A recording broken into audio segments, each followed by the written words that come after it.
Hello बच्चों, let's read this question. The question says is which of the following diagram correctly represent the passage of any light through a concave lens. तो इसके according हमें 4 diagrams given है। सो हमें find out करना है कि concave lens के द्वारा किस प्रकार से जो लाइट रे है वो पास आउट करती है, वो हमें देखना है। तो बात करते हैं हम लोग की कंसेप्ट की। कंसेप्ट की यदि बात की जाए, की कंसेप्ट हमारे पास क्या होगा, हम बात करते हैं कि कनकेव लेंस जो होता है हमारा, उसको हम बोलते हैं डाइवर्जिंग लेंस। डाइवर्जिंग लेंस क्या होता है कि जो लाइट रे हमारे पास प्रिंसिपल एक्सिस के पैरेलल आ रही है, आफ्टर रिफ्रैक्शन उसको क्या कर देता है, अवे फ्रॉम प्रिंसिपल एक्सिस क्या कर देता है, शिफ्ट कर देता है या डाइवर्ट कर देता है। तो इसको हम बोलते हैं डाइवर्जिंग लेंस। तो ये हमारे पास स्टेटमेंट के रूप में की कंसेप्ट हो जाएगा।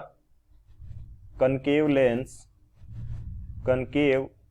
lens is diverging in nature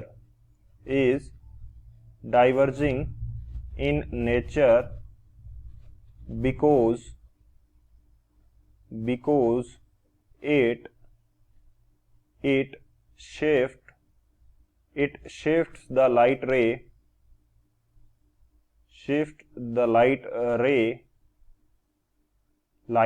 away from principal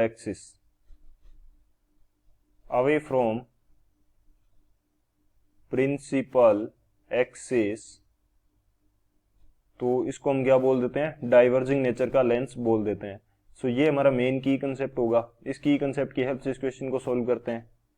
अब यदि बात की जाए सॉल्यूशन की, तो सॉल्यूशन हमारे पास क्या रहने वाला है। हम यहाँ पे देखते हैं कि मेरे पास एक कनकेव लेंस है, कुछ इस प्रकार से मैं मान लेता हूं कि ये मेरा क्या है, कुछ इस तरह से ये मेरे पास कोई कनकेव लेंस आ गया। ये इसकी आ गई प्रिंसिपल एक्सिस को थोड़ा हम सही से बना लेते हैं। ये हमारे पास क्या आ गई, ये हमारे पास इसकी प्रिंसिपल एक्सिस आ गई। अब यदि मैं कोई लाइट रे इस प्रिंसिपल एक्सिस के पैरेलल इसके ऊपर इंसिडेंट करता हूं, तो ये मैंने इंसिडेंट कर दी।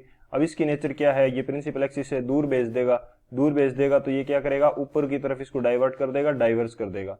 सेम यदि इसके नीचे की तरफ हमारे पास लाइट रे आ रही है, तो इसको भी प्रिंसिपल एक्सिस से दूर भेजना है, तो ये हमारे पास क्या कर देगा, इस तरह से इनको दूर भेज देगा, यानी कि डाइवर्स कर देगा। तो सो इसकी नेचर कैसी हो जाएगी, डाइवर्जिंग नेचर हो जाएगी, डाइवर्जिंग नेचर। तो ऐसा कौन सा जो इमेज है जिसके अंदर हमारे पास लाइट रे क्या हो रही है, डाइवर्ज हो रही है। तो फर्स्ट के अंदर तो विदाउट एनी डेविएशन जा रही है, सेकंड के अंदर क्या हो रही है, कन्वर्ज हो रही है, यानी कि प्रिंसिपल एक्सिस की तरफ आ रही है। तो फर्स्ट एंड सेकंड जो है वो दोनों गलत हो जाएंगे, थर्ड में भी कन्वर्ज हो रही है, ये भी गलत हो गया, फोर्थ में क्या हो रहा है, ये डाइवर्ज हो रही है, ये करेक्ट होगा। सो हमारा करेक्ट ऑप्शन कौन सा हो जाएगा, जो ऑप्शन डी है वो हमारा करेक्ट हो जाएगा। So option D is the final answer. I hope you understood it well. Best of luck. Thank you.